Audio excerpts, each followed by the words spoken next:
Okay.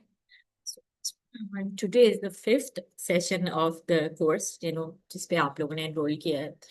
And tomorrow, inshallah, will be the last and the final session.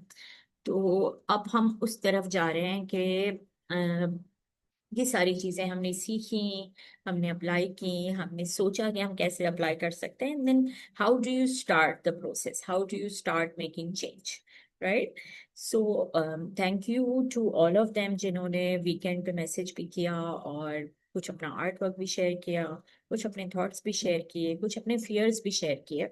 और मेरे ख्याल में काफी सारों को मैंने रोक के मैंने कहा कि let's finish the last two modules and then you can see if you have got all your answers, yeah, if there are still some areas that you need support with, right?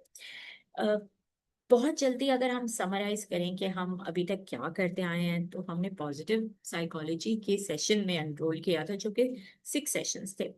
And although नाम से ऐसा लग रहा है कि positive है और बहुत एनर्जी मिलेगी और बड़े खुश होंगे, we will laugh and we will kind of have fun.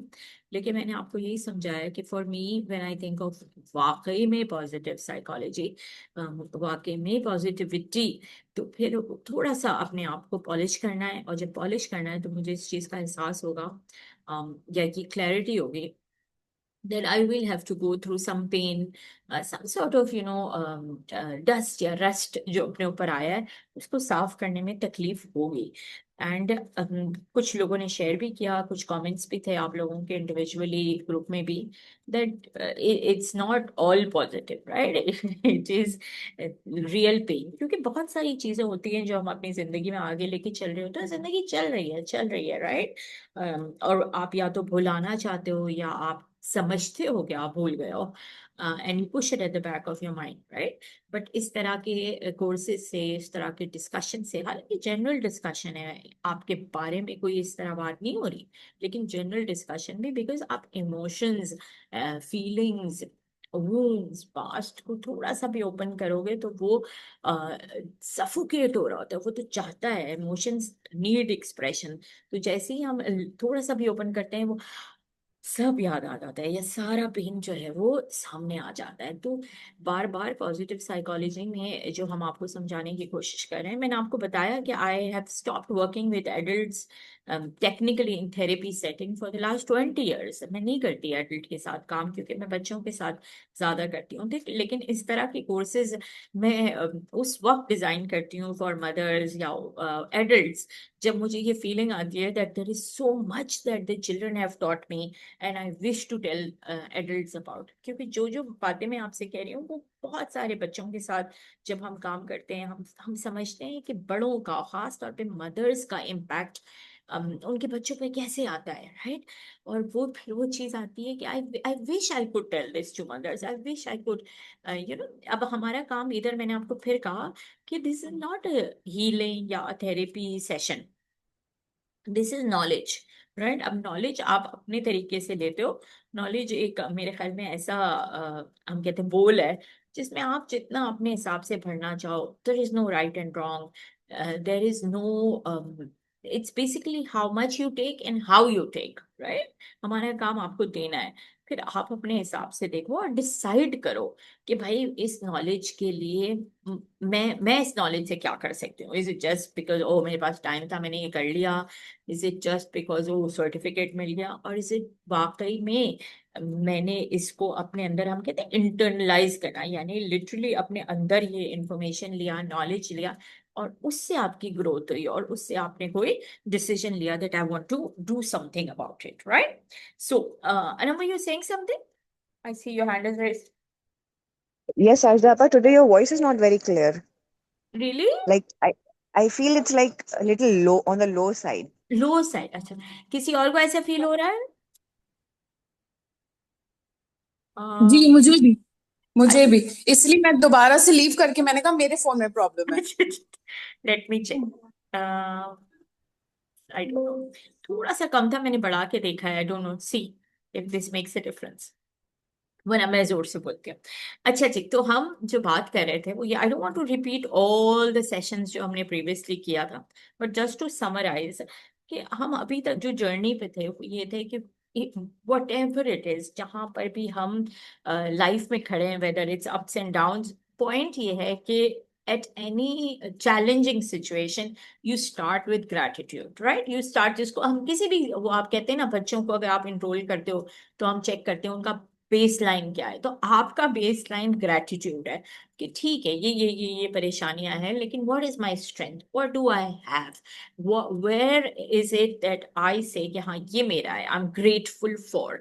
This is always going to be your starting point. और यहाँ मैंने आपको समझाया कि even if at this point in life you are standing in a place where you feel that मेरे बेस में भी मसले थे, यानी रूट्स में भी बहुत सारे चैलेंजेस हैं, और maybe you feel that you are all alone and you are facing all this, तो मतलब बेसिकली आपको बजाहिर ये फील हो रहा है that right now I don't have any strength, right? तब भी मैं आपको पुश करूंगी, बोलूंगी देखो ब्लेसिंग्स में वो सारे आपके ऑब्वियसली आपके साइट, आपकी थॉट, आपके हैंड, आपका, और वो छोटी छोटी चीजें जिनको हम सोचते नहीं है लेकिन वाकई वो हमारी ब्लेसिंग, वो अपनी जगह। But sometimes your strength can be your vision, right? कि आज मेरे पास नहीं है लेकिन मैं कोशिश कर रही हूँ उस कल के लिए, या मेरा मेरा जो है वो एम ये है, मेरा विजन ये है, मेरा ड्रीम ये है, मेरा मिशन ये है, and that itself can also become a strength, right? So today you can say you have nothing, but that's my purpose, that's what I'm living for, that can also become a strength। तो बहुत मुख्तलिफ है, लेकिन starting with gratitude और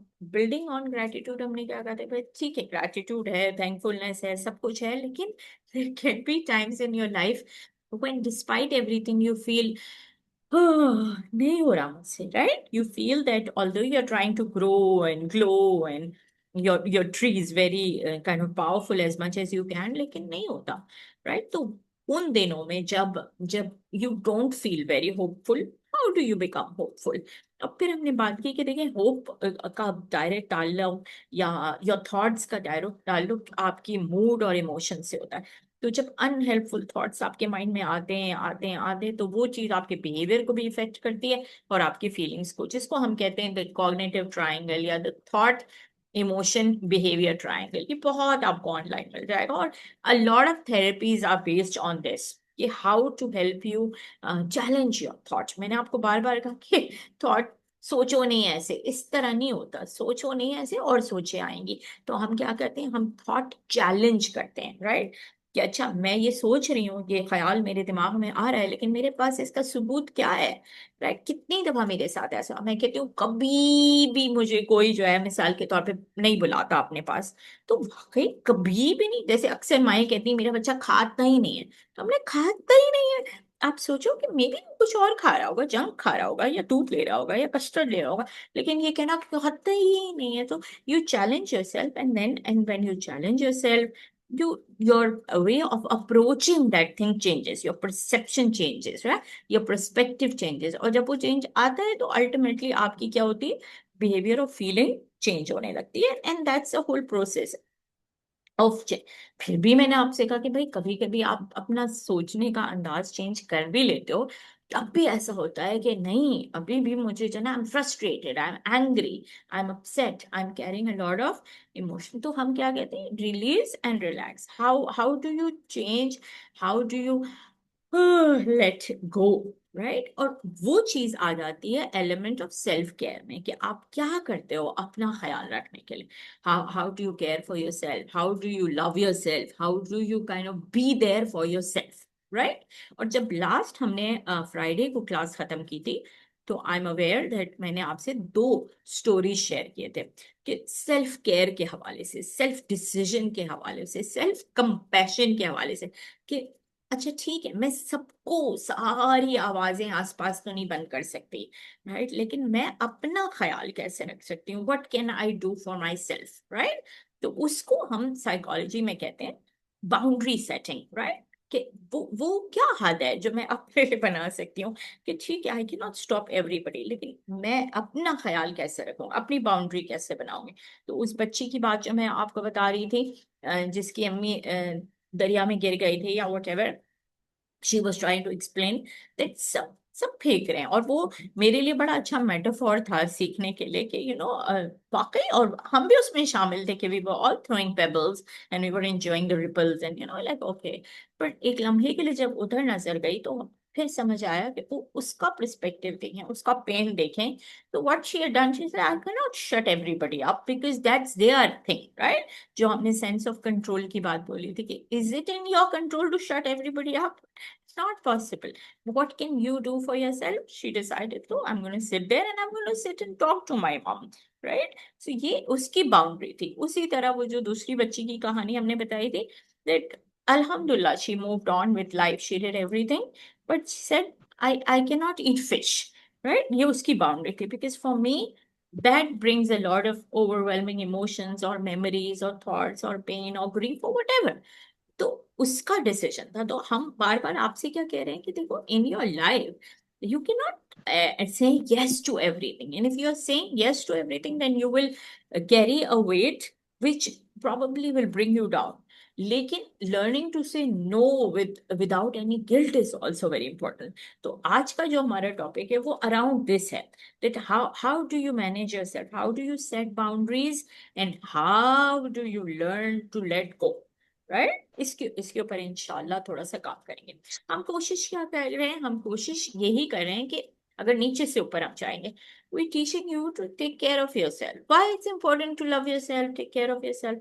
क्योंकि आप ये करोगे तो अगर आपके अंदर वो पॉजिटिविटी, वो एक्सेप्टेंस आएगा, तो खुद ब खुद आप you will feel more strong towards yourself, and that positivity, that strength, that energy will hopefully inshallah radiate to people around you, particularly your family, particularly your children, right? तो अगर नीचे से ऊपर हम इस ट्रायंगल को देख रहे हैं, तो पिरामिड को देख रहे हैं, तो हम कहाँ जा रहे हैं? हम कह रहे हैं कि when we practice self love we practice self acceptance, right?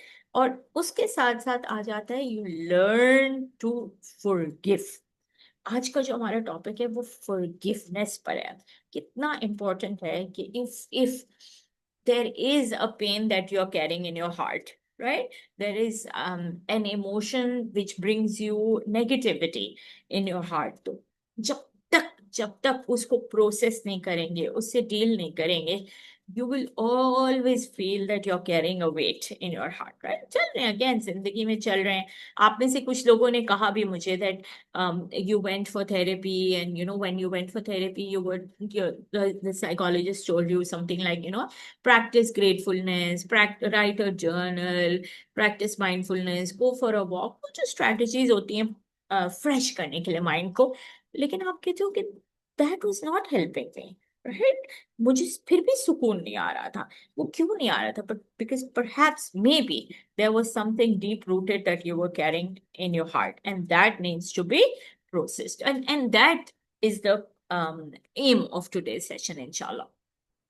तो हम क्या कह रहे हैं कि हम कह रहे हैं कि पूरी पॉजिटिव साइकोलॉजी के अगर कोई मुझे कहे कि बेस क्या है, तो मैं कहूंगी ग्रैटिट्यूड, राइट. जब तक आप ग्रैटिट्यूड प्रैक्टिस नहीं करोगे, आप उससे आगे बढ़ोगे नहीं. ग्रैटिट्यूड यानी आपकी इस वक्त बेस लाइन क्या है, what is it that you have, what is it that you are thankful for, and then you build up on it.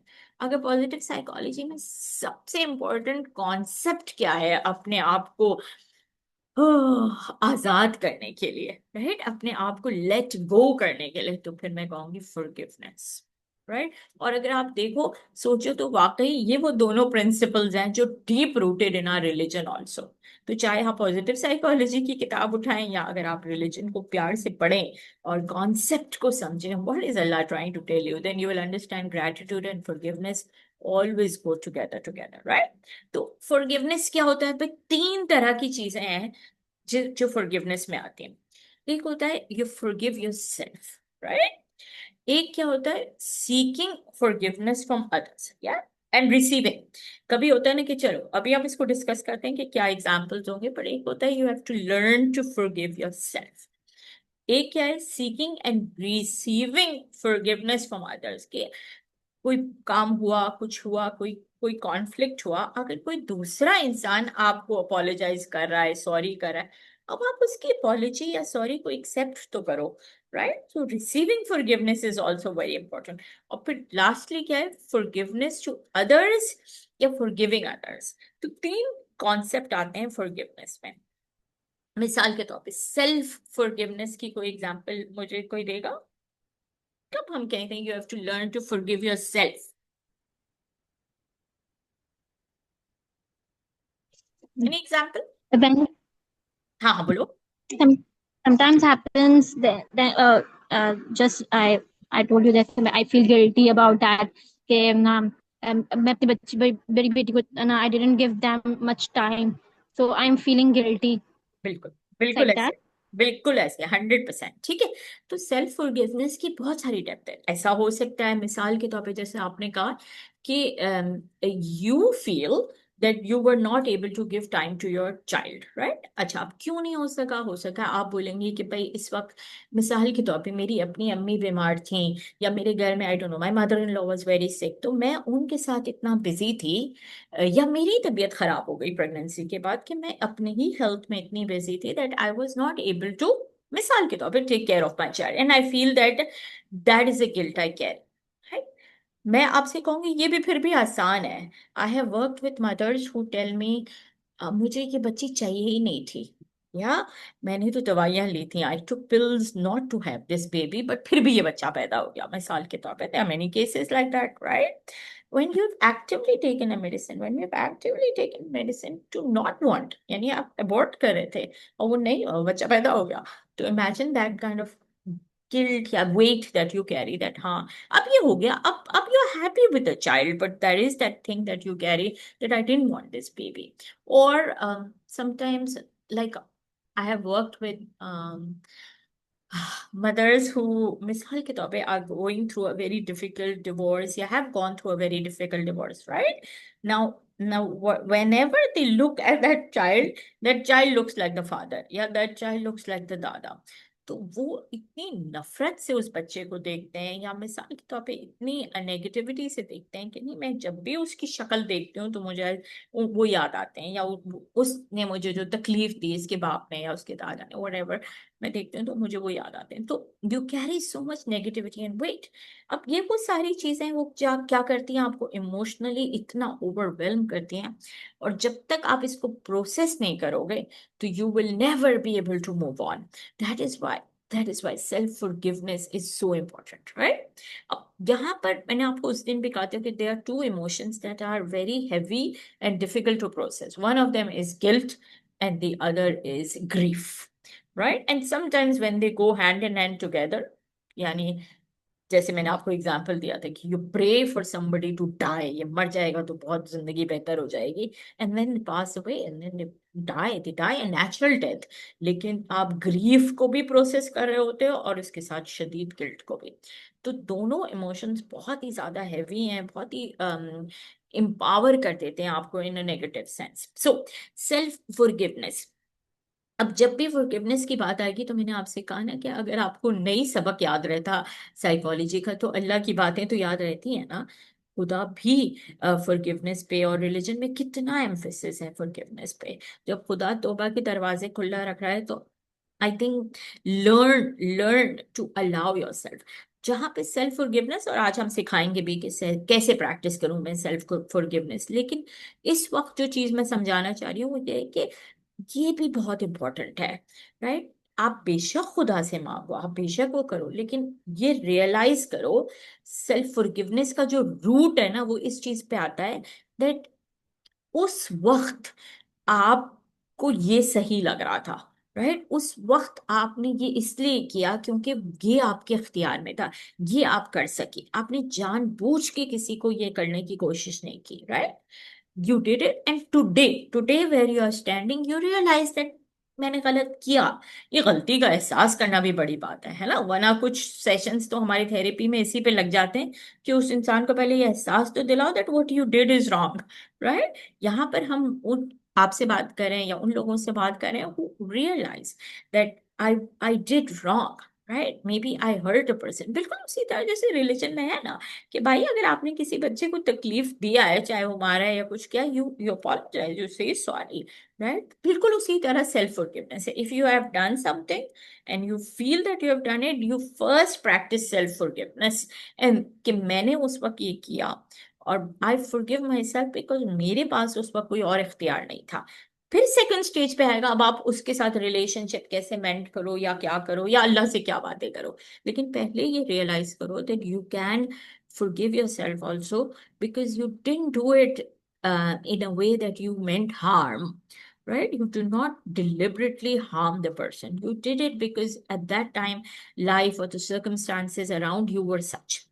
उसी तरह जब हम बात करते हैं रिसीविंग फॉरगिवनेस फ्रॉम अदर्स, उसी तरह हम कहते हैं कि फॉरगिविंग अदर्स ऑल्सो। अच्छा, लोग कहते हैं इतनी उसने मुझे तकलीफ दी, इतनी उसने मुझे, मिसाल के तौर पे मेरी जिंदगी, मैं आपसे 2-3 केसेस शेयर करूंगी दैट इट्स नॉट इजी भाई। वाकई में उसने मुझे तकलीफ पहुंचाई है, वाकई में उसने मुझसे ऐसी बातें की है, और आप कह रही हैं उसको फॉरगिव करें, राइट? तो हम क्या करते हैं, हम फॉरगिवनेस ऐसे प्रैक्टिस करते हैं कि हम कहते हैं ठीक है अल्लाह देखेगा इन लोगों को, राइट? और हम इस पे आएंगे, अभी बात करेंगे। But even when you do that, you keep checking yourself that do you really believe that आपने अल्लाह के ही हाथों में दे दिया, या आपने अल्लाह के तो हाथों में दिया है कि अल्लाह देखेगा उसको और अल्लाह बदला लेगा, या अल्लाह अपने तरीके से वो करेगा, but you are still carrying that weight. तो ये कॉन्सेप्ट मुझे इतना पसंद है that अगर अगर मिसाल के तौर पे, and genuinely I am telling you that, मैं नहीं कह रही कि उस इंसान ने आपको तकलीफ नहीं दी या दर्द नहीं पहुंचाया, बिल्कुल पहुंचाया, तकलीफ पहुंचाई, दर्द पहुंचाया, फिजिकली हर्ट किया, maybe I don't know sexually hurt किया है, कुछ भी किया है, बहुत एक्सट्रीम केसेस हमने देखे हैं, राइट? और उस चीज का, उसका पेन आप अपने अंदर कैरी कर रहे हो, राइट? लेकिन जब जब आपके अंदर वो तकलीफ या पेन या वेट, हम कहते हैं इसको emotional weight, if you are carrying an emotional baggage और अ वेट इनसाइड यू, तो अपनी जिंदगी ऐसे समझो कि बस ऐसा लगता है कि एक जायंट हुक की तरह आप हो, और कॉन्स्टेंटली वो जो आप ये देखिए ना, हुक कितना पेनफुल होता है, that you feel that you are just carrying yourself with that pain around you, that constantly on the edge, next to you is the hook that the person has hurt you. This was like extremely painful, and whatever you do, the hook, so does the offender. The only way you can get off the hook is to by allowing the offender to go first, right? Constant. और मैंने आपसे कहा, when we work with women of domestic violence जिन्होंने face किया है, या when we work with, I don't know, even women who have been raped, even offenders, तो ये चीज है जिसके ऊपर हम काम कर रहे थे कि आपने अपने आप को उस इंसान से या उस दर्द से जोड़ दिया, राइट? और आप समझे बस वो ही अपनी जिंदगी, how how to kind of separate that, वो तकलीफ तो है लेकिन वो उसका फॉल्ट था। Remember when we talk about control, वो उसके इख्तियार में था कि उसने आपके साथ, आपके इख्तियार में क्या, आपके इख्तियार में यही है कि आप अभी तक उससे जुड़े रहें, या आपके इख्तियार में है कि आप इस चीज को समझें कि वो थे, आप हो।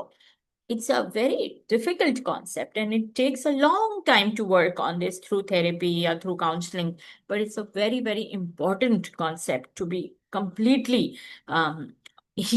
completely heal, right? तो forgiveness हम क्यों करते हैं भाई? Forgive others not because they deserve forgiveness, but because you deserve peace. पूरी forgiveness की जो theory है ना, वो इसी जुमले पर है कि हो सकता है, वाकई हो सकता है कि जिस इंसान ने आपको इतनी तकलीफ दी, वो डिजर्व नहीं करता। आप उसको बोलोगे मैं उसको कैसे माफ करूं, उसने ये मिसाल के तौर पे किया, और हम आपसे कहते हैं no, you are not forgiving because वो डिजर्व करता है, बट बिकॉज जब तक आपको सुकून नहीं आता तो आप क्या करते हो, आप फॉरगिव करते हो। Forgiveness is in a way let go, और लेट गो का जो कॉन्सेप्ट है या जो बेस लाइन है, वो एग्जैक्टली यही है कि क्या आपके सेंटर ऑफ कंट्रोल में था कि आप उसको रोक सकते, वो तो उसका तरीका था ना, वो तो उसका नजरिया था, या वो उसका पर्सपेक्टिव था, या उसकी हरकतें थी, राइट? आप आपके कंट्रोल में क्या है, आपके कंट्रोल में क्या है कि आप उसको समझो कि वो ऐसा है, राइट? जिस तरह हमारे इतने छोटे छोटे हैं लेकिन बड़े प्यारे प्यारे छोटे छोटे वाकयात जो हम अपने बच्चों को सुनाते हैं अबाउट आवर प्रॉफिट, कितना लोगों ने तकलीफ दी उनको, राइट? लेकिन he let go, he said no, वो है, मैं हूँ, मेरा नजरिया क्या है। तो हाँ, आप कितने बड़े हो, आप अपने अंदर कितना, हम कहते हैं ना, how much potential you keep within yourself to allow yourself to let go, to allow yourself to feel peace, right? इसको कैसे करते हैं भाई? Forgive anyone who has caused you pain और harm. क्यों करते हैं हम? You keep in mind that forgiving is not for others, it is for you. Forgiving is not forgetting, ये बड़ा अच्छा जुमला है, right? It is remembering without anger. This एक sentence is very very deep. जब आप उसको लेट गो कर लेते हो, a lot of people I meet इसे नहीं मैं भूल गई हूँ, मैंने उसको छोड़ दिया, या आप बोलते हो, अब मिसाल के तौर पे अल्लाह देखेगा, अल्लाह अल्लाह जो है वो खुद ही अपने तरीके से जो हम कहते हैं ना रिवेंज लेगा, या रिवेंज तो नहीं खैर मतलब जस्टिस करेगा, राइट। तो आप बोल रहे होते हो, आप वर्बली ये बोल रहे होते हो, but still you have a lot of anger, you have a lot of hate inside you, right. कि आप अभी कह तो रहे हो अपने, हम कहते हैं ना आपके your words and your emotions don't match. और यही पूरी थेरेपी है कि to help you process it, to help you heal in a way that जब आप ये कह रहे हो कि मैंने अल्लाह के हाथों में दे दिया या मैंने फॉरगिव कर दिया, तो फिर वो जो इमोशन था ना, वो जो एंगर था, वो जो हेट था, वो भी थोड़ा बहुत कामनेस की तरफ आना चाहिए, राइट। और क्यों काम, याददाश्त से नहीं निकलता। इट्स नॉट लाइक मैंने फॉरगिव कर दिया तो मैं फॉरगेट भी कर रहा, नहीं, इंसान फॉरगेट नहीं कर रहा, आपको याद है। लेकिन आप क्या फील करते हो कि जब आप उसकी तरफ देखते हो, फिर आप या तो न्यूट्रल हो, हाँ, कोई कोई इमोशन नहीं है, आप कहते हो यू बिकम इनडिफरेंट, कि आप उसको ठीक है वो ऐसा है, राइट, उसने ऐसा किया वो और उसका रब जाने, राइट। मैंने अपने आप को आजाद कर दिया उस तकलीफों से, क्योंकि मुझे पता है कि I deserve peace, right. So you process that anger, you take that anger out, and I will share 2 stories, so hopefully you will understand किस तरीके से आप अपने ऊपर काम करते हो जब आप प्रोसेस कर लेते हो। अच्छा देखो, मैं आपको बार बार कह रही हूँ कि जब हम काम करते हैं ना, तो हम इस चीज के ऊपर बहुत ज्यादा रिस्पेक्ट देते हैं, that if somebody has hurt you, somebody has caused you pain, somebody has caused you anger, तो ऐसा नहीं है कि थेरेपी में अगर आप आओगे, या हम इवन अगर आज बात कर रहे हैं, तो मैं आपको ये नहीं कह रही कि आप उस इंसान को भूल जाओ, आप कहो यार छोड़ो ये हुआ हुआ आगे बढ़ो, ना ना, right, that's not how it works. The right way to do it is to accept yourself. Remember, self acceptance और सेल्फ फॉरगिवनेस की बात करें। सेल्फ एक्सेप्टेंस क्या है कि आप ये बात एक्सेप्ट करो, क्योंकि आपके दिलो दिमाग को तो पता है ना, आप एक्सेप्ट करो कि मिसाल के तौर पे उस इंसान ने मुझे तकलीफ पहुंचाई, you accept that that person has hurt me, या that person has upset me, या that person has made me angry, right. और जब आप एक्सेप्ट कर लेते हो, राइट, फिर आप क्या बोलते हो, okay now what is my choice, do I continue कि बस ये सारा जो एंगर है, गुस्सा है, हेट है, नेगेटिविटी है, मैं अपने अंदर ही रखना चाह रही हूँ, या मैं कहती हूँ कि भाई ठीक है, उस वक्त उस इंसान ने मेरे साथ ये किया, लेकिन मैं अपने वो इमोशंस के साथ क्या कर सकती हूँ, do I want to carry this. Remember, मैं आपको शुरू से कह रही हूँ कि you can break the cycle, you have the power to break the cycle, you have the power to bring change. आप जब पर्सपेक्टिव चेंज करते हो, आप जब नजरिया चेंज करते हो, आप सिर्फ ये अपने आप को कन्विंस कर लेते हो कि वो इंसान ऐसा था, उसने बुरा किया, आप बुरे नहीं हो। आप जो है वो एंगर फील करो, आपका गुस्सा जायज है, लेकिन you have the power to heal your body, you have the power to free yourself, right. And forgiveness opens path to a new place of peace where you can persist despite what happened to you, right. तो इस एक जो slide है, इसके ऊपर जो content है, उसके ऊपर पूरी थेरेपी होती है, right. particularly those who have childhood trauma, who have had a phase of life जहाँ पर मिसाल के तौर पे आपने कोई अब्यूज, कोई ट्रॉमा, कोई डिसफंक्शनल फैमिली इन्वायरमेंट, कोई डिस्टर्ब्ड इन्वायरमेंट फेस किया, और आप उसी के साथ बड़े हुए हो, उसी के साथ बड़े हो, और आप वो वेट अपने अंदर कैरी कर रहे हो, कि एम्प्टीनेस कैरी कर रहे हो, एक फीलिंग कैरी कर रहे हो that something is missing, right? And that either makes you lose your confidence or just doesn't give you a sense of complete identity। आपको लगता है कुछ मेरी जिंदगी से मिसिंग है, ये पास्ट की बात है। और बिल्कुल ऐसा हो सकता है कि अभी even as an adult somebody has hurt you, somebody has harmed you, and you carry that guilt and you carry that pain in your heart, right? But processing it, working it, understanding that वो इंसान ने आपको तकलीफ दी है, या उस environment ने आपको तकलीफ दी है, and you have the control and the power to change. क्यों हम बार बार कह रहे हैं, क्योंकि अगर आप कोई ग्रज, कोई पेन होल्ड कर रहे हो, तो हम क्या कहते हैं, holding grudge is letting someone live in your heart and mind rent free. Constantly constantly. मैंने याद है एक कॉन्सेप्ट आपको बताया था कि इतनी इंपॉर्टेंट चीज है कि हम सबकी एक अंदर की आवाज है, राइट? हम सबकी एक अंदर की आवाज है, लेकिन चेक योरसेल्फ कि क्या ये जो अंदर की आवाज है वो मेरी ही आवाज है या किसी और की आवाज है। यार ये मैं अपने बारे में यही राय रखती हूँ, is this my thought process और माई बिलीफ अबाउट मी, या ये किसी और की आवाज है जो मेरे अंदर आ रही है, right? And that's where you check कि कोई और तो नहीं है, राइट? अब मैं आपको डरा नहीं रही हूँ, कहेंगे देखें साइकोलॉजी वाले उल्टी सीधी बातें करते हैं, बट आप समझ रहे हो मैं किस तरीके से कह रही हूँ। That when you allow somebody else to take most of your space in the heart, but when there is hate in the heart, when there is anger in the heart, there is no space for love, there is no space for growth, there is no space for positivity, right? So holding a grudge doesn't make you strong, right? होता क्या है? It makes you bitter. Forgiving doesn't make you weak, it sets you free. वाकई ऐसा है कि जब आप कोई ग्रज होल्ड कर रहे होते हो तो फिर मतलब आप देखोगे कि हम कहते हैं ना बस जिंदगी में कोई खुशी नहीं महसूस होती, कोई बहुत अच्छी बड़ी बात भी है तब भी आप फुली आप खुश भी नहीं हो सकते, आप आजाद नहीं फील करते अपने आप को, है ना?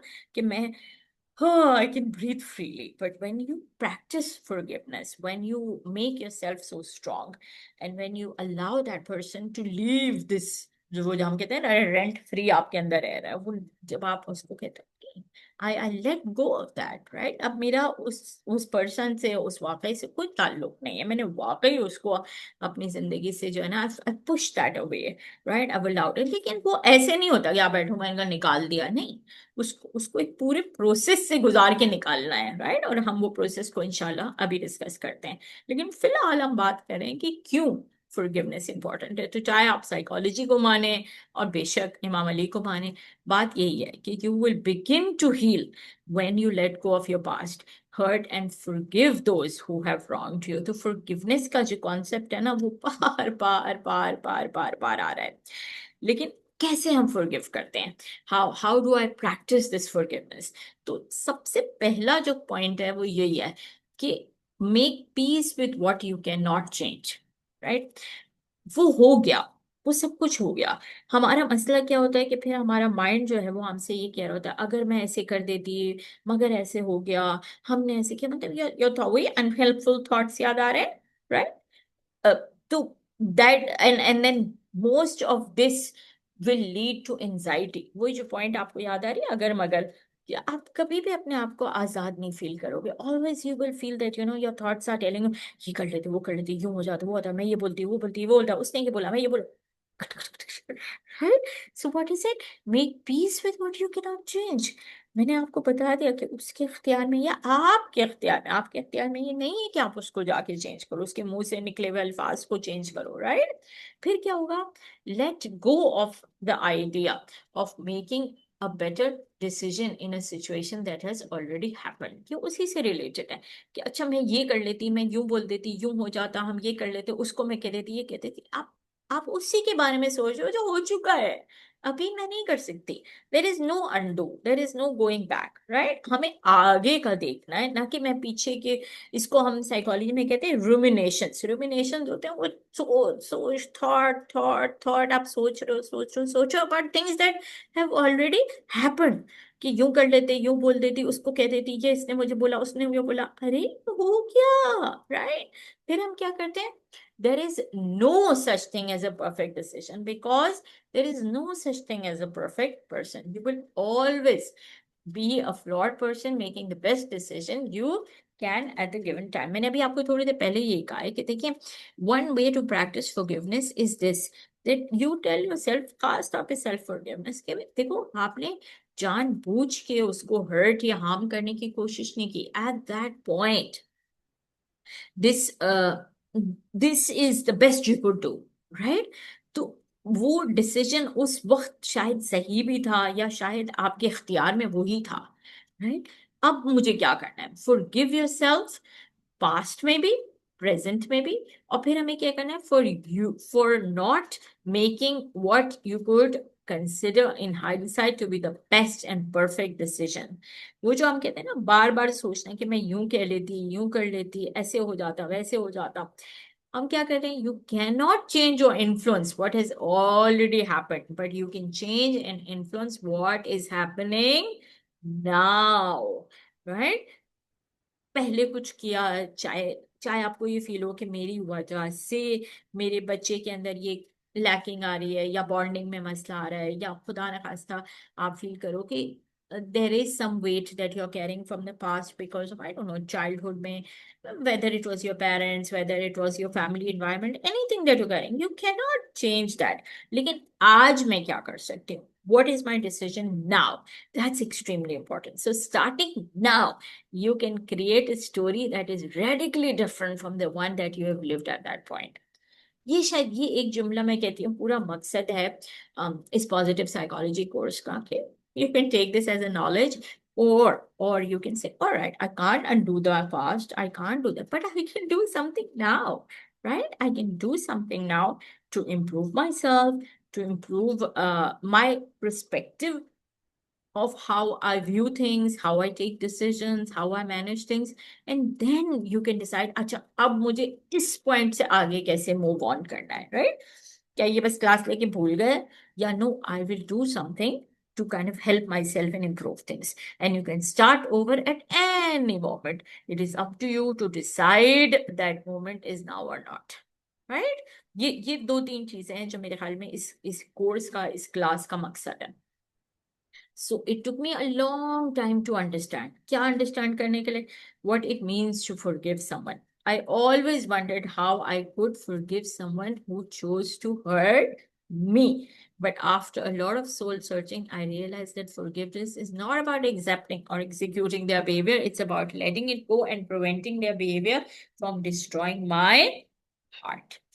अगर ये चीज आप अपने माइंड में फिट कर दो ना, कि कितना इम्पोर्टेंट है, कितना इम्पोर्टेंट है सेल्फ केयर के लिए, सेल्फ एक्सेप्टेंस के लिए, पॉजिटिविटी के लिए, कि आप पहले तो ये चीज समझो कि हाँ, उसने, उस इंसान ने, उस माहौल ने, उस एनवायरनमेंट ने, उस फेज ऑफ लाइफ ने मुझे तकलीफ पहुंचाई है. डोंट डिनाई, देखिए बड़ा इंपॉर्टेंट जुमला है, डोंट डिनाई एनी इमोशन या pain that you have felt, right? If वो हुआ है और उस इंसान ने, उस वाक़े ने, उस जिंदगी के फेज ने आपको तकलीफ पहुंचाई है, यू एक्सेप्ट. वो पहला फेज है सेल्फ एक्सेप्टेंस. ये कहना कि नहीं छोड़ो, मैं भूल गई, ऐसा नहीं हुआ था, पुरानी बात है, कभी नहीं भूलते, कभी नहीं भूलते. तो एक्सेप्ट करना एक बहुत इंपॉर्टेंट है. Once you have accepted it, then now now आता है कि अच्छा अब आपके इख्तियार में क्या है. आपके इख्तियार में ये है कि या तो आप सेल्फ ब्लेम करना शुरू कर दो, कि हाँ शायद मैं ही ऐसी थी इसीलिए सब मुझे इस तरह ट्रीट करते थे, या आप कहो कि नहीं, ये उसने ऐसा किया, या उस एनवायरनमेंट में ऐसा मेरे साथ हुआ है, I am not like that, right? And then what do you do to help your heart? How do you prevent your heart from becoming negative, right? बड़ा बड़ा different है, क्योंकि in each scenario there is a completely different answer, right? लेकिन अब हम जरा तोड़ के इसको देखते हैं कि अच्छा अगर मुझे सेल्फ फॉरगिवनेस प्रैक्टिस करना है तो मैं कैसे करूंगी. तो साइकोलॉजी में जब हम ये करते हैं तो हम कहते हैं कि to start the process of self forgiveness, बहुत इम्पोर्टेंट है कि जितनी इमोशंस या जितना पेन आपके अंदर भरा हुआ है उसको डिनाई नहीं करो, उसको रिलीज करो, निकाल दो, निकाल दो. बार बार मैं आपसे कह रही हूँ, रिमेम्बर, चाहे वो स्मैश था जो मैंने आपसे कहा था, you take I don't know something and start smashing it. Why? Because you are taking out the anger. या मिसाल के तौर पे हमने कहा था, go on a roller coaster and scream. अभी मैं सिर्फ समझाने के लिए कह रही हूँ. मकसद क्या है? मकसद ये कि ऑल इमोशंस नीड एक्सप्रेशन. जब आप कहते हो नहीं मैं भूल गई, नहीं कोई बात नहीं, तो आप अपने आप को डिनाई कर रहे हो. बेहतर ये है, जैसे एक टेक्निक हमने आपको बताई थी, that empty chair technique, right? That you close your eyes and you imagine that you are talking to your younger self, right? बड़ी फराह छोटी फराह को क्या बोलना चाह रही है, कि आप उस वक्त डरी हुई थी, मुझे पता है कि आपको डर लगा, मुझे पता है कि आप चाह रही थी कि आपकी अम्मी आपका ख्याल रखे, लेकिन अम्मी नहीं थी आपकी. मिसाल के तौर पे मैं आपको सिर्फ एक्सप्लेन करें, तो आप क्या कह रहे हो कि वो जो आपके दिल में ख्वाहिशात हैं, जो आपके दिल में विशेस हैं या थॉट्स हैं या इमोशंस हैं या एक्सप्रेशंस हैं, उसको आप रिलीज कर रहे हो अंदर अंदर अंदर अंदर रखने से। क्योंकि मैंने आपसे कहा ना, आपका दिमाग चलता रहता है, बड़ बड़ बड़ बड़ आपके माइंड में आता है, ये होता, ये होता, ये होता, क्यों बोल देती, यूं बोलती, ये बोलती, काश ये होता। Thinking. So one way to practice forgiveness is exactly that, कि जो जो आप बोला, ये मैं सेल्फ फॉरगिवनेस की बात कर रही हूँ। मिसाल के तौर पे जैसे आपने कहा कि you want to forgive yourself because you feel that you were not there for your child, right? या मिसाल के तौर पे you want to forgive yourself that I don't know, you hurt your child as a young mother, right? आप भी young थी, बच्चे भी यंग थे, maybe I don't know, आप बोलोगे कि भाई मेरे पास घर के इतने काम थे, इतनी जिम्मेदारियां थी, आई don't no, my mother in law was sick, my husband was working out, 2 बच्चे साथ हो गए, और इतनी मैं फ्रस्ट्रेटेड थी, मुझे समझ नहीं आता था, मैं सारी फ्रस्ट्रेशन बच्चों को निकाली। I am just giving you an example, but you are carrying that guilt inside you, and you feel that आप ये फील करो कि आपकी वजह से बच्चों के अंदर ये चीज आई है। So first step to heal is to forgive, right? Forgiveness में जब हमने ये लेटर ऑफ फॉरगिवनेस किया था, तो मैंने कहा चलो इससे अच्छा तो ये है कि मैं अरीजा लिखूं। क्योंकि मैं कहती हूँ ना, अरीजा जरूरी नहीं आप 15 शवान को लिखें, आप कभी भी लिख सकते हैं। एंड अगर हम अपने अकीदे की बात करें, तो I believe that for us healing is part of connecting again with your self and connecting with your Allah. तो आप इसका, ये वाले जो टेम्पलेट्स हैं लेटर के, बहुत सारे आपको ऑनलाइन मिल जाएंगे, मैं भी आपसे शेयर करूंगी, आप ये लोग यूज कर सकते हो, आप कोई भी पेपर यूज कर सकते हो, और आप अरीसा यूज कर सकते हो। कहने का मकसद ये है कि देखें, you know exactly what you want to write, you know exactly what you, I don't need to tell you, right? but आपके अंदर जो भी वेट है जो आप कैरी कर रहे हो, देखो इससे पहले कि हम अपनी बॉन्डिंग को ठीक करें या अपना जो हम कहते हैं रिलेशनशिप को ठीक करें, अगर आप फील करते हो कि इसकी वजह से मेरे बच्चों के अंदर ये आया है, तो सबसे पहले आपने अपने आप को करना है। वही वाली बात जो हम कहते हैं ना कि when you are in an aeroplane, और अगर अनाउंस होता है कि टर्बुलेंस हो रहा है, तो आपको अनाउंसमेंट में क्लियरली कहते हैं first wear your own mask and then help others. चाहे आपके साथ कोई बच्चा भी है, पहले अपना मास्क पहने। Why? Because if you are breathing properly, only then you'll be able to help others, right? हम जल्दी से सोचते नहीं उसको बचा। It doesn't work that way. You have to first take care. तो ये concept इधर है, that even if you want to forgive, although it's forgiveness का जो concept है वो ये कि you want to mend your relationship with, I don't know, your sibling.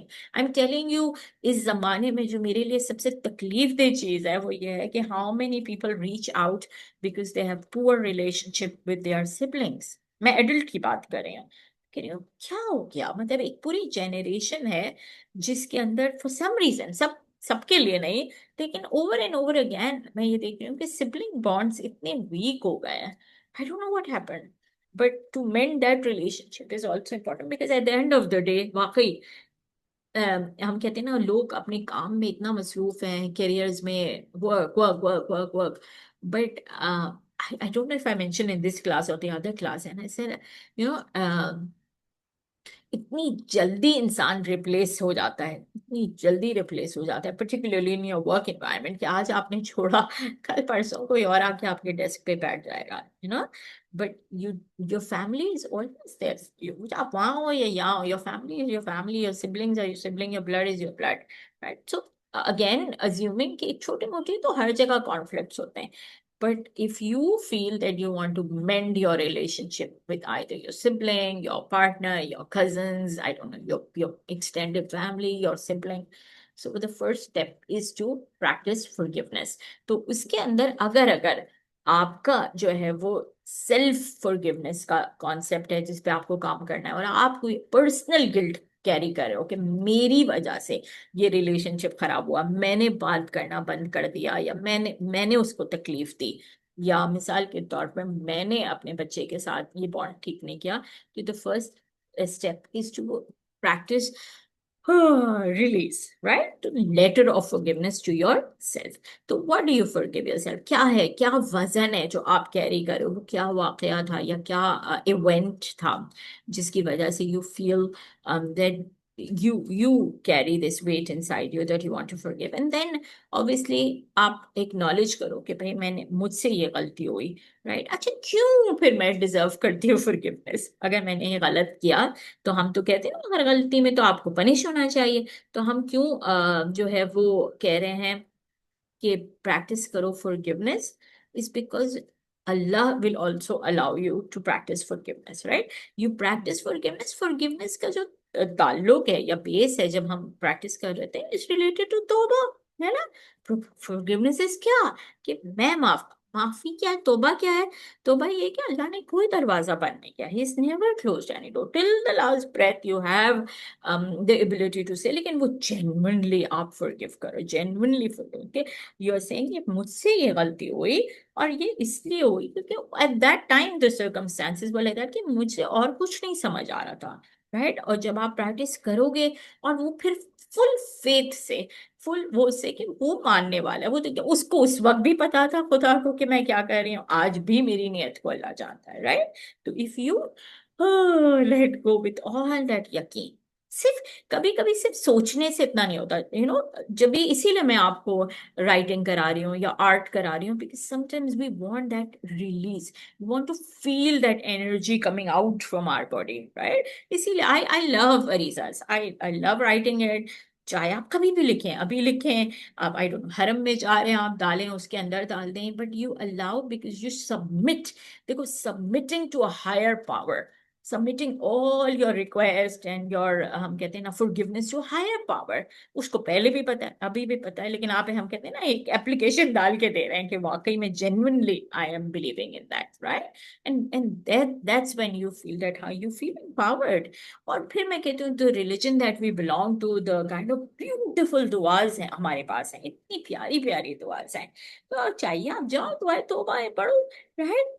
लेकिन कुछ ऐसी चीज कॉन्क्रीट आप कर रहे हो where you are linking your forgiveness to a release, right? कुछ कुछ एक्टिव, ये नहीं मैंने, हाँ बेशक हर चीज इंटेंशन है, but sometimes writing it, sometimes kind of, even if you want to draw it, whatever it is, right? But taking it out from your system is extremely important. If tears are coming out, if आंसू आ रहे, निकलने दो एक दफा release को, right? अच्छा, इसका shift क्या है? इसका शिफ्ट ये है कि जब आपने कर लिया, आपने चाहे वो अरीजा लिखा, चाहे आपने ये पेपर लिखा, चाहे आपने कुछ भी किया, फिर आपकी मर्जी है, मैंने आपसे कहा अरीजा लिख के आप डाल सकते हो, पानी में डालो या हरम के अंदर डालो, आपने लेटर लिखा है, आपकी मर्जी, आप किसी डायरी में लिखो या फाड़ दो, up to you. But once you have done it, या जैसे आपने कोई दुआ पढ़ी, इसके बाद बहुत रोए, दिल हल्का हो गया।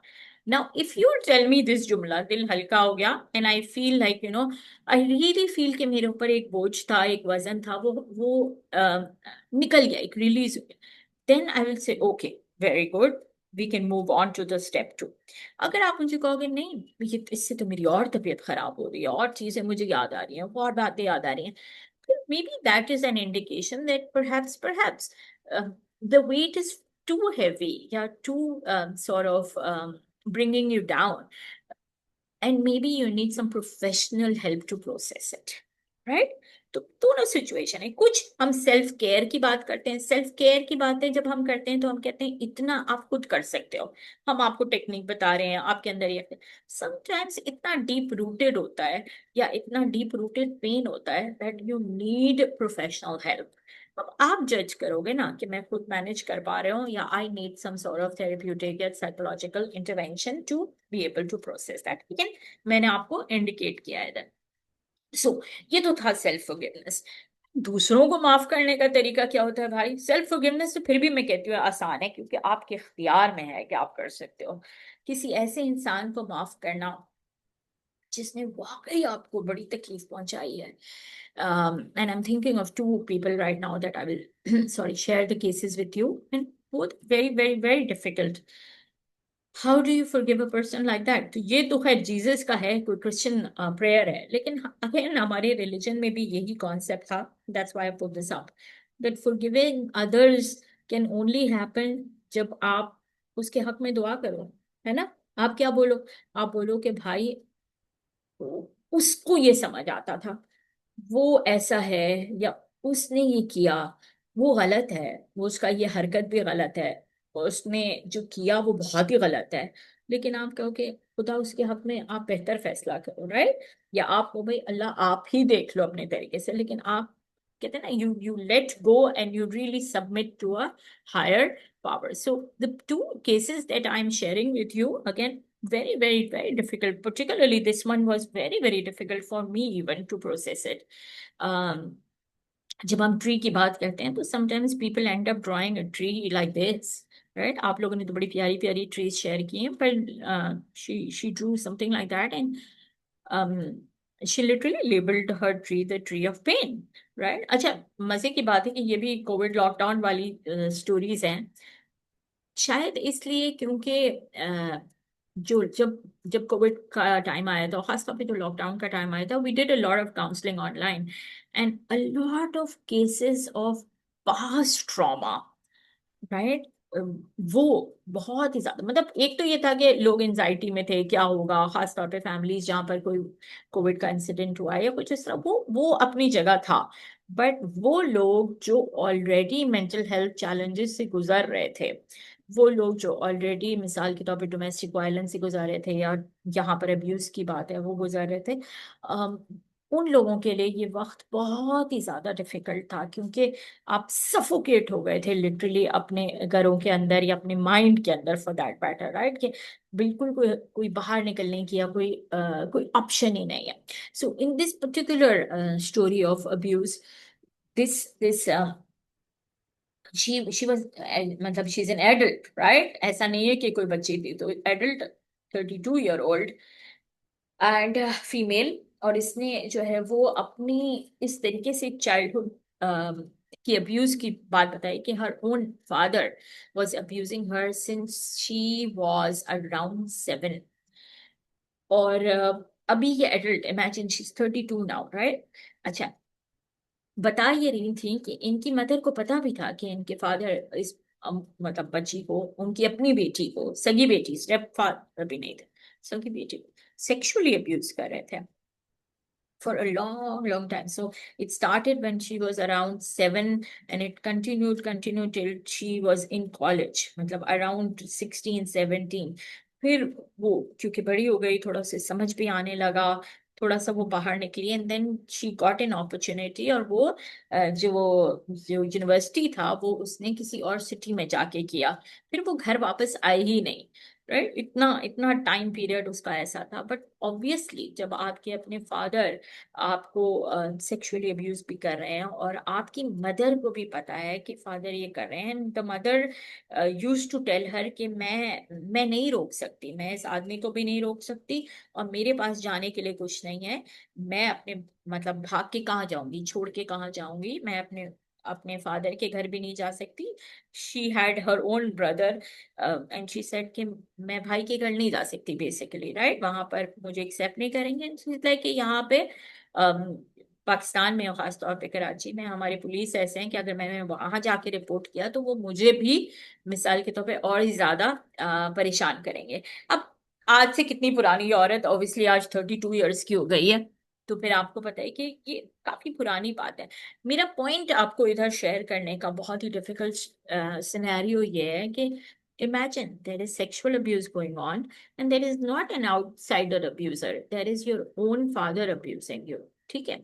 अब इस कहानी में यह है कि आपने किसी तरह उस पेन को, अच्छा बाय द वे अभी मैं बता देती हूँ, अच्छी बातें भी बताएं कि माशाल्लाह माशाल्लाह, when we met her, obviously she had completed her university degree, she was working, she met a very beautiful man, जो इनफैक्ट कम्युनिटी से भी नहीं था, और अच्छी इनकी रिलेशनशिप बिल्ड हुई है, उसने उसकी वजह से कन्वर्ट भी किया, और इतना ब्यूटीफुल प्रैक्टिसिंग हमारे फेथ का वो बना था कि it was a very nice story. And now बड़ा स्ट्रॉन्ग उसका पार्टनर हस्बैंड था, बड़ा स्ट्रेंथ उसको देता था, और उसको उसने बताया भी था कि ये सब मेरे साथ हुआ है, ऐसा नहीं है कि उसने छुपाया था। बट वही बात जो मैं आपसे कह रही हूँ कि despite today for her being better, and she was stable, and she had a very supportive partner, and she had a beautiful daughter, despite that, despite all the things, she deep rootedly inside felt something was missing, something was you know a lot of people who have been sexually abused, वो आपको इस तरह की बातें कहेंगे कि मुझे अपना बॉडी गंदा लगता है, मुझे अपना आप गंदा लगता है, मुझे ऐसा लगता है कि जैसे इसने बोला कि मुझे ऐसा लगता है कि माई there are snakes on my body or everybody's something's crawling on my body. These were her words. So point is that despite today being okay, इतना deep rooted उसका pain था, anger था, that how do you learn to forgive your own father? लेकिन इस story में से father को forgive नहीं करना था उसको, यकीन करें उसका गुस्सा उसके फादर पे इतना नहीं था जितना मदर पे था, बिकॉज शी सेड कि ठीक है फादर तो ऐसे थे, उन्होंने ये सब किया, लेकिन मुझे मदर की बात समझ नहीं आई, and for her to forgive her mother, that एक माँ है जिसे मालूम था कि मतलब उनके अपने हस्बैंड मेरे साथ ये कर रहे हैं, उनके फादर ये कर रहे हैं, तो उसने क्यों मुझे नहीं बचाया, right? And it was a very difficult case, and there were very many layers of forgiveness that we had to work on. लेकिन जब तक नहीं काम किया उन चीजों पे, and it took almost 1.5 year of therapy. 1.5 year of therapy. Not कि आप बस आए एक सेशन लेके चले जाएं, ठीक है? तो इतना काम करने के बाद उस स्टेज पे वो आई कि हाँ, again I repeat that forgiving the father was easier, forgiving the mother was more time. और इस वक्त इनके साथ ये था that she had obviously cut off ties with both her mom and dad, right? Once she moved to the university and college, और फिर शादी हो गई, फिर बेटी हो गई. So part of healing was to go back to the mother, क्योंकि फादर से तो इनको बिल्कुल भी नहीं मिलना था, वो जो बाउंड्री की हमने बात की. But Alhamdulillah, she reached the stage where she agreed कि एक सेशन उनकी मदर के साथ हो, और मदर को बुलाया, मदर से बात हुई, बहुत रोए, वो भी रोई, ये भी रोई, उन्होंने अपना पॉइंट बताया, इन्होंने अपना पॉइंट बताया. ऑब्वियसली मदर का पॉइंट यही था that I did not have anyone, or at least at that point she thought she didn't have anyone, right? वही जो मैं आप लोगों को कह रही हूँ कि उसने ऐसा नहीं कि वो अपनी बेटी उठा के दे रही थी कि जाओ यार करो जो तुम्हें करना है, नहीं.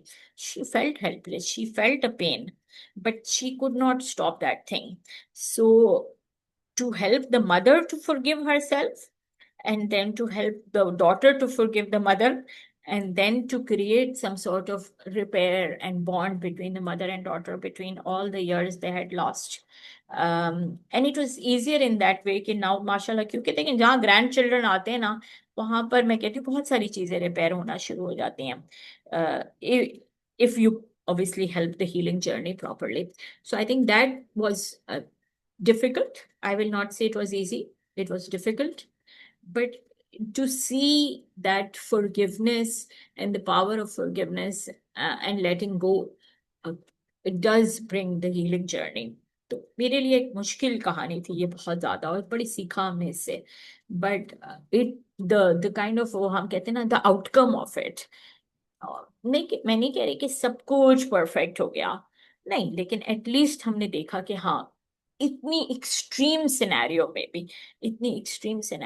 भी, forgiveness has a power of healing. ठीक है? So there is, I think, yeah. So I can tell you one more story, or maybe two more, and then we can move on to the activity. तो जहाँ forgiveness की बात आ रही है, वहां क्या है, मेरे जहन में एक बड़ी प्यारी सी खातून आ रही है इस वक्त.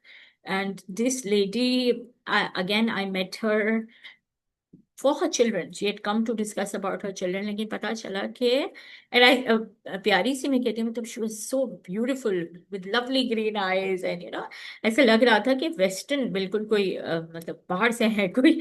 And when I spoke to her, तो पता चला कि वो एक्चुअली जो है वो वहां से थी, खैबर पख्तूनख्वा से, पठान मतलब रूट्स हैं. And then she met somebody from our community, they fell in love, and she got married to him and she converted. और जब मुझे मतलब मिली थी तो मुहर्रम के दिन थे इत्तेफाक है, the way she was talking about her values और अपनी बातें और दुआओं और इमाम ज़माना और इस तरह, तो मुझे तो पहले समझ ही नहीं आ रहा था वो जिस तरह से, मतलब मैं कहती हूँ ना, some people who convert are better in their beliefs and their practices and their attachment and their kind of understanding of religion as compared to sometimes us जो बस आ रहे हैं। अच्छा, खैर, तो हम क्या कह रहे थे कि वो जब उनसे बात हुई तो मुझे ऐसा फील हो रहा था कि again there seem to be something that she was carrying, और वो जो अटैचमेंट और बॉन्डिंग वाली बात थी वो चीज बच्चों के साथ उस तरीके से नहीं बन पा रही थी। तो अब समझ आया कि भाई when she did get married to this man, her family disowned her, right. और डिसओन ऐसे किया कि ऑब्वियसली घर से निकाल के फिर बोला अब तुम हमारे पास नहीं आओगे। अच्छा, वो थी एक ही बेटी, उनके कोई 4-5 भाई थे। और मतलब this lady had a beautiful beautiful bond with her father. इतना क्लोज थे, इतना क्लोज थे, तो एक ही बेटी कैसे रखा उसको, है ना। अब जब उसने कहा कि मुझे इनसे शादी करनी है, obviously the father found it very very difficult. और वो फिर ऐसे, वो लोग तो अपने जबान के पक्के, ऐसा डिसओन किया दैट फिर वो मुड़ के भी नहीं देखा। And I think that was very difficult for her uh, to kind of, although again she was beautifully married in a lovely family, बड़ा सपोर्ट मिला। और फिर हमारे यहाँ जो प्लेटफॉर्म है कम्युनिटी का, कम्युनिटी की ग्रोथ का, वो सब बेहतरीन था। मतलब उस तरीके से she was very well settled within the community and the family and all that, right. But coming to the basics, कि अगर you are carrying an emotional weight, so there was a guilt and grief, right? Guilt के क्या मैंने सही किया कि मैंने अपनी दिल की आवाज सुनी और अपने माँ बाप को नाराज किया, ये क्वेश्चन मार्क है। एंड ऑब्वियसली ग्रीफ ये होता है, grief is a loss, right. हम समझते हैं ग्रीफ डेथ से रिलेटेड है, ग्रीफ इज एनी लॉस जो आपके बड़ा करीबी था। एक बड़ा प्यारा जुमला है, that grief is the price we pay for love, right. Anything that was close to us, that we loved, उससे दूर जब इंसान हो जाता है तो वो ग्रीफ होता है। सो बोथ इनके लिए डिफिकल्ट इमोशंस थे प्रोसेस करने के लिए। और बहुत दफा इन्होंने कोशिश की कि रीच आउट करें दोबारा, उनकी पेरेंट्स को, उनकी मदर को, उनकी फादर को, उनके भाइयों को, बट समहाउ मतलब बिल्कुल ही, जब शट कर दिया तो शट कर दिया, बिल्कुल ही नहीं। जब बच्चे पैदा हुए, जब, लेकिन नहीं, ultimately the father passed away. और ऑब्वियसली कहीं से इनको पता चला कि भाई father passed away, and she tried to go for her father's funeral, लेकिन उसमें भी इनको ऑब्वियसली नहीं आने दिया। फिर भी चला चला चला अंटिल फाइनली शी डिड। और बड़ी दुआएं की इसने, मैं कहती हूँ मैंने इनसे बड़ा सीखा कि she did not give up. She used to pray and she used to cry to Allah and Imam, and बहुत दफा करबला भी गई। And she used to say that बस एक दफा, मतलब वो चाहती थी ऑब्वियसली अपने फादर के साथ अपनी रिलेशनशिप को मेंट करना, but it didn't happen. But then finally one day, and she was so happy when it happened, that she finally did somehow manage to connect with her mother. और it was again a very difficult war. लेकिन फिर यहाँ पर भी वही कहानी आती है कि जब ग्रैंड चिल्ड्रन होते हैं ना, तो forgiveness starts becoming a little more easier. But वो जो forgiveness है कि you want to learn to forgive yourself also here and then mend the bond. So it took a very very very long time, but I think I learned so much from her in terms of it's not good for your goal, है ना। आपने आपने इतना time लगता है उस चीज को अपने अंदर रखते रखते रखते रखते, बट डोंट गिव अप। वो बात होती है ना कि मैं आपको ये कहानी मैंने आपको इसलिए सुनाई क्योंकि हम कभी कभी ये सवाल करते हैं ना कि भाई अल्लाह क्या मुझे माफ करेगा। तो मैं कहती हूँ जमीन पे अल्लाह कभी दिखा देता है कि इतना टाइम लगता है, इतना टाइम लगता है, लेकिन एक दिन माँ ने माफ कर लिया ना, राइट। अब वो बॉन्ड रिपेयर हुआ, और अल्हम्दुलिल्लाह अल्हम्दुलिल्लाह। I haven't spoken to her in a long time actually, but last I spoke to her, she was so happy. She was so happy because she said, okay, although obviously that gap is there of the father, but she somehow did manage after years and years and years of waiting and crying and praying to repair the bond with the mother. और एक last story, एक और very young mother, very highly qualified, extremely highly qualified, right? And she got married and she moved outside Pakistan. और जिस घर में वो गई थी उसमें it was just her mother-in-law and her husband, 3 people, right? Father-in-law had passed away.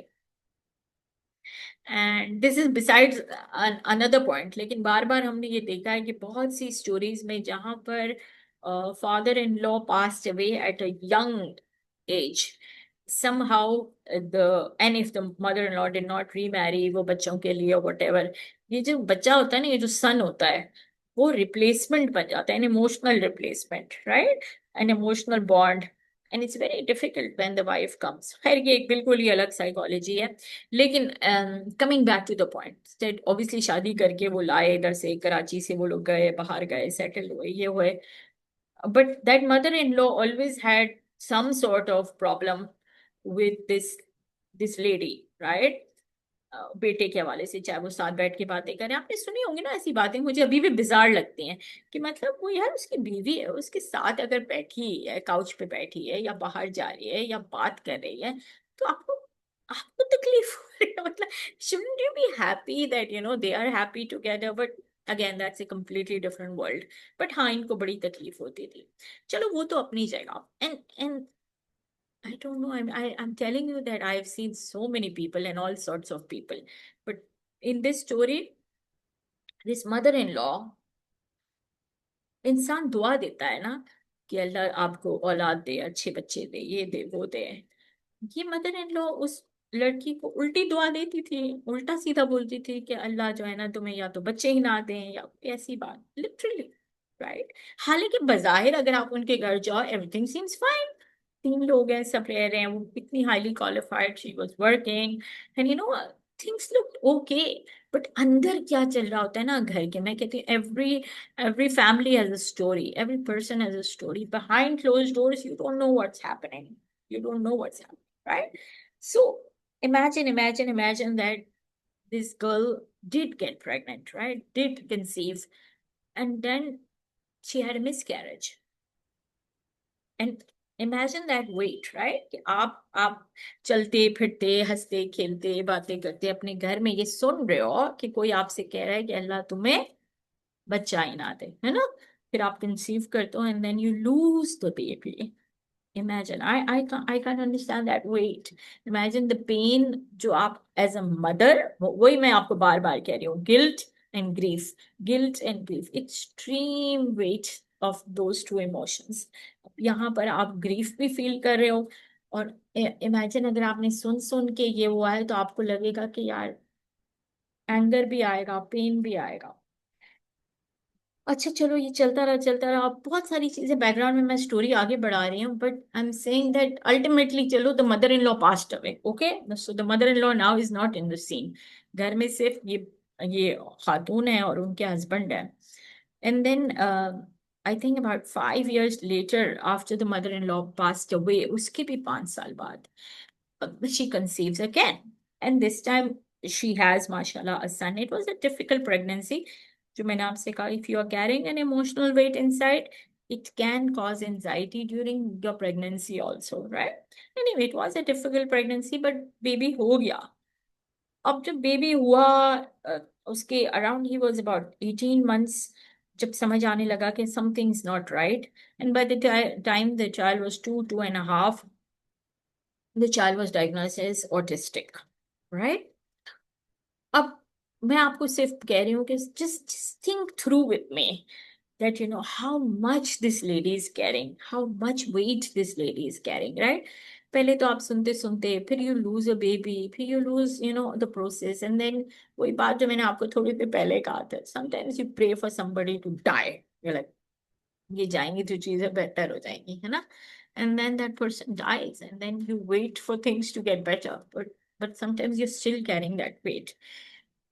And then Allah gives you a baby, and then life feels good, and then you realize this this baby is also not complete या whatever जो मैंने आपसे कहा था acceptance वाली बात के so working with this mother for her child, हम again हमारे पास बच्चे के लिए आई थी ये मदर, और फिर हमने बैक ट्रैक करके समझने की कोशिश की कि क्या हो रहा है. So working with this mother, she was carrying so much pain inside her and so much anger. To work towards forgiveness was again a very difficult process, right? But जब तक वो पूरी तरीके से forgiveness नहीं आया, ऐसा नहीं, मतलब वो जो forgiveness का जो concept है, मैं आपको इस तरह से समझा रही हूँ कि वो forgiveness इसलिए important है कि कहीं ना कहीं ये था ना कि मदर इन लॉ के बोलने की वजह से मेरा पहला बेबी जाया हुआ, और मदर इन लॉ के बोलने या आई डोंट नो उसकी बददुआ की वजह से मेरा दूसरा बेबी भी ऐसा है, right? So how do you learn to push that and then just accept what, mashallah, this lovely baby, okay, ठीक है, autistic है, but a lovely, beautiful baby, बेटा था. How do you start working and bonding with this child ताकि आप जो है ना वो आप अगर उसी हुक, याद है वो हुक वाला कॉन्सेप्ट, अगर आप हुक से टंगाए रहोगे ना अपनी जिंदगी को या अपने दिल को, तो फिर आप ये जो सामने आपके बेबी है उसको एक्सेप्ट नहीं कर पाओगे. बेहतर ये है कि जो है, वो पिछला था, वो था, वो है, मैं हूँ, ये मेरा बेबी, अल्लाह ने मुझे गिफ्ट दिया है. इस बेबी के साथ मैं क्या कर सकती हूँ, literally baby, right? What can I do, how can I bond with this, how can I accept what Allah give despite what anybody said. जो जो टक टक टक टक बोल के गई है वो बोल के गई है ना, अल्लाह ने तो मुझे दिया बेबी, अब मैं इस बेबी को कैसे एक्सेप्ट करूँ, कैसे मैं बॉन्ड करूँ, कैसे मैं इसके लिए आई एम अवेलेबल, राइट? और मैं कहती हूँ उनके नाम का मतलब ही साबिर था, और मैंने कहा वाकई उसने प्रूफ किया कि बेहतरीन बेहतरीन अंदाज से उसने फिर जब इस चीज को इंटरनलाइज किया that I have to separate whatever her voice was and what is my inner voice. My inner voice is Allah has gifted me a baby and I will accept this baby as mine, and how will I work with this baby and help that baby throughout the therapies and everything. And mashallah, she did beautifully, but only when she was able to separate and learn to forgive even herself and forgive that person कि वो चली गई, ठीक है, वो जाने, वो अंदर क्या हो रहा है जाने, मेरे सामने आज क्या पड़ा हुआ है और मैं क्या कर सकती हूँ इस बच्चे के लिए. ठीक है, तो काफी सारी बातें हो गई. I will explain the activity for today and then if anybody has any questions and concerns. तो I know forgiveness is not an easy concept, and it brings a lot of मिशमैश wish wash inside, right? इतनी सारी चीजें जो है वो हम कहते हैं ना अंदर से, एक एंगर, एक ग्रीफ, एक फ्रस्ट्रेशन, एक वो हम कहते हैं ना मुझे ये बोलना है उसको, मुझे वो बोलना है, इस तरह की फीलिंग आती है जैसे ही हम फॉरगिवनेस को प्रैक्टिस करते हैं. तो वो जो फ्रस्ट्रेशन है और एंगर है, उस चीज को मैं ऐसे एक्सप्लेन करती हूँ कि कभी आपने अगर मतलब मिसाल के तौर पर I don't know if you are writing something with a ball pen, right, और लिखते लिखते अगर पेन रुक गया तो हम क्या करते हैं, हम कहते हैं we scribble, जोर से हम करते हैं कि फिर वो और जब वो जो स्क्रिबल कर रहे होते हैं ना वो एक satisfaction. So if you know that feeling of what I'm saying, it doesn't happen with a pencil or a crayon, right? It happens with a pen mostly. And that satisfaction of scribbling, if you have felt that feeling, you will understand today's activity, because today's activity is literally called scribble art.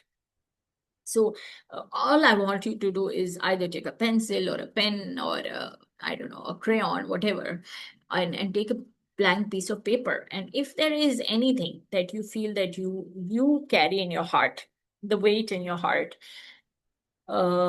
which is very all over the place, right? इतनी सारी emotions, feelings, thoughts, memories, सब अंदर हो रहा है, तो उन तमाम चीजों को आप अपने मेमोरी में, माइंड में लेकर आओ, which is bring it to your conscious, सामने लेके आओ, या याद करो, and then hold that pencil in your hand और and scribble, right? आप याद करें और आप scribble करो. बेसिकली क्या हो रहा है, वही चीज जो मैं आपको शुरू से बता रही हूँ, that the brain is so beautiful it can be fooled. because why it can be fooled, बस ब्रेन को सिर्फ रिलीज करना है, किसी तरह से आप निकाल लो, राइट? तो even if you fake crying it helps. इसी तरह even if you just think about it and take out your frustration by scribbling. और स्क्रिबल ऐसा नहीं होता, देखें, it's not light, it's like literally you're scribbling. Once you have done it, you can use one color. If we were together, we would be doing it with one hand, and then I will make you do it with another hand, and then sometimes I'll ask you to pick another color. Whatever आपकी मर्जी है, इसको करो जब तक आपको ऐसा लगे हाँ, आप खुद फील करोगे शिफ्ट। बिल्कुल उसी तरह जैसे आई डोंट नो, अगर आपने कभी नॉट अ गुड एग्जाम्पल, लेकिन अगर आपने किसी को कभी चप्पल से मारा है, मारा है मैंने, या आई डोंट नो हैंगर से मारा है, बचपन याद कर रही हूँ मैं, तो अगर किया है तो आप एक दफा मारते हो, 2 दफा मारते हो, आपके तो powerful, you know your limit, right? You reach a point, you're like, now it's enough. बिल्कुल उसी तरह ये स्क्रिबल का कॉन्सेप्ट है कि आप करते रहो जब तक आपको लग रहा है that yeah, that's it, सब मैंने निकाल दिया इसके ऊपर. No words, nobody needs to know what you're scribbling, but you have taken it out on a piece of paper, right?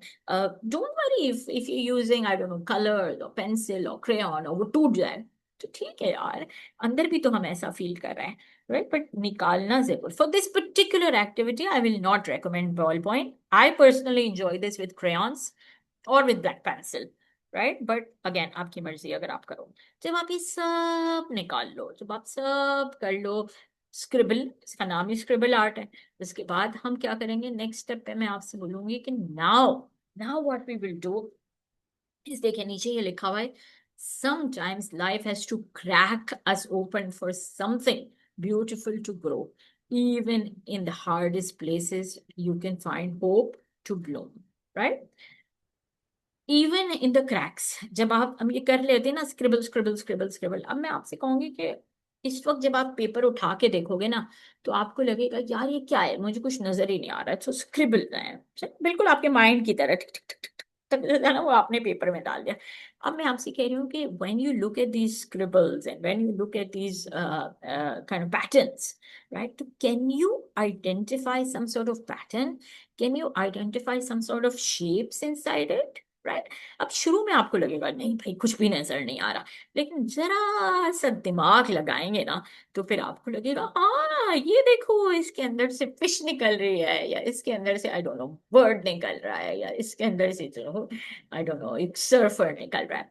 Point क्या है, पॉइंट ये है कि sometimes when we have so much in our mind, right, और तो फिर सब कुछ ऐसे मिशमैश लगता है, सब कुछ ऐसा लगता है कि कुछ समझ नहीं आ रहा, सब कुछ ऐसा लगता है कि nothing make sense, nothing is kind of connecting, right? एक उलझन है. जब हम उसको अगेन थेरेपी में या इवन पर्सनल सेल्फ हीलिंग में जब हम उसको अनफोल्ड करने लगते हैं, जब हम उसको काइंड ऑफ ओपन करते हैं, राइट, फिर हमें पैटर्न्स नजर आने लगते हैं, फिर हमें शेप्स नजर आने लगते हैं, और उसी से हमें होप नजर आने लगता है कि इन छोटे छोटे जो जो पैटर्न्स हैं, ये जो लाइंस हैं, उनके बीच में क्रैक्स हैं, and those cracks will lead to new growth, new hope, right? New, and that's the beginning of forgiveness, that's the beginning of a shift. जब आप एनर्जी शिफ्ट करते हो तो फिर आपको लगता है हाँ, वो हम कहते हैं ना, ray of hope. You remember that lady who again the therapy वाली, जिसकी 15 ईयर की बेटी थी, उनकी थेरेपी बाय द वे बहुत अच्छी चल रही है. कल ही मैंने उनकी थेरेपिस्ट से रिव्यू भी लिया था, अल्हम्दुलिल्लाह अल्हम्दुलिल्लाह. A slow process, but there is hope. Remember, her prison and her cage had a little leaf coming out, and the leaf was growing. So आपको बहुत सफोकेटिंग फील हो रहा होता है, आपको ऐसा लग रहा होता है कि नहीं कुछ भी नहीं होगा, सब मैं कैद में हूँ, मैं जो है ना कुछ नहीं बदल सकता, I am stuck, I am bounded in this life, यूं ही होगी जिंदगी, बस यही मेरी जिंदगी.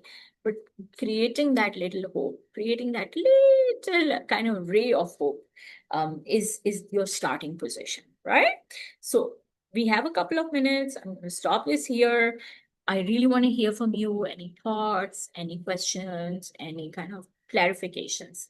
Because tomorrow, Alhamdulillah, is going to be the last session, and we will take all this and we will put it together and inshallah work towards your positive change, inshallah.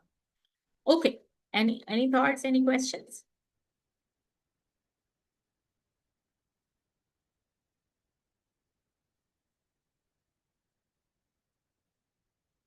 I'm going to stop the recording.